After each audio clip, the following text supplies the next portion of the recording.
Hello, I'm Reverend Will White, the lead pastor of Pender United Methodist Church in Fairfax, Virginia. You know, when I started off in ministry years ago, I collected United Methodist flood buckets. I would get the 5-gallon bucket like the one I have here from Lowe's or Home Depot, and then I would look at the list very carefully and get all of the needed supplies that were supposed to go in it. I'd get the gloves and the detergent and, well, even the plastic bags. I'd get everything that we needed. And then once I had everything on the list, I would carefully put it all back in the flood bucket and I would seal it up with plastic top. And then I would take it to my United Methodist Church.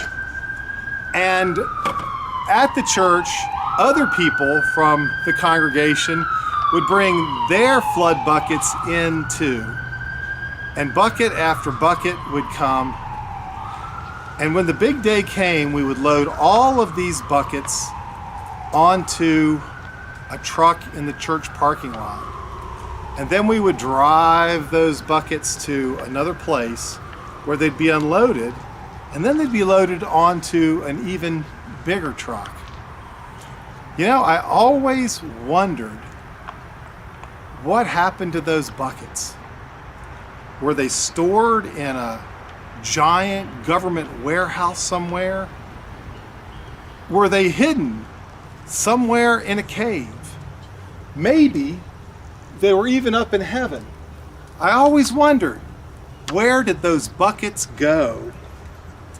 Then one day, the bishop assigned me to serve a church in Smithfield, Virginia. Now, Smithfield used to have an awful lot of storms. One October, the sky got really dark. The wind, it started to blow hard, making whooshing noises. Whoosh, whoosh. My son Joe looked out of the front door of the parsonage and he saw one of our neighbors' roofs had blown off and was blowing down Route 10 right in front of our very eyes. And there was thunder that was booming and making lots of noise. Boom. Lots of noise. And then it rained, and it rained, and it rained, and it rained, and everyone got wet. The rain kept coming. The rain came, and everyone got wet, and I got wet. Oh my goodness, I got wet in the rain. I did, just like that. And finally, when the sun came out, we were so happy and we were so glad. Well, we looked around and our yard was messy. There were lots of trees blown down, but we were going to be okay. But we heard about another little town that wasn't far away, maybe only 15 minutes by car. It was the town of Franklin. And it was still underwater. There was lots of water that was still there. The people's clothes were ruined. Their carpets were destroyed. And I had been trained to be a part of an ERT, that's an early response team through the United Methodist Church. And we were prepared to help people clean up after disasters. Well, when we got to Franklin, the town was still underwater. There was lots and lots and lots of water there. There was so much water there that, well, we got wet again. Yes, we got wet again, and it was cold at first. Well, we also noticed that there was a lot of dirt that was in Franklin at that time. It had washed into the people's houses. And so there was a lot of dirt What is that you have? Oh no, that's dirt. And we got really, really, really dirty.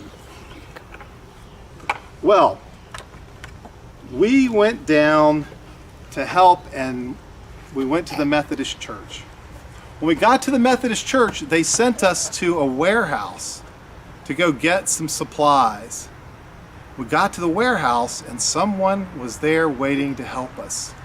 And he opened up a huge door in front of the warehouse and it made a huge creaking noise. Creak, it made a huge creaking sound.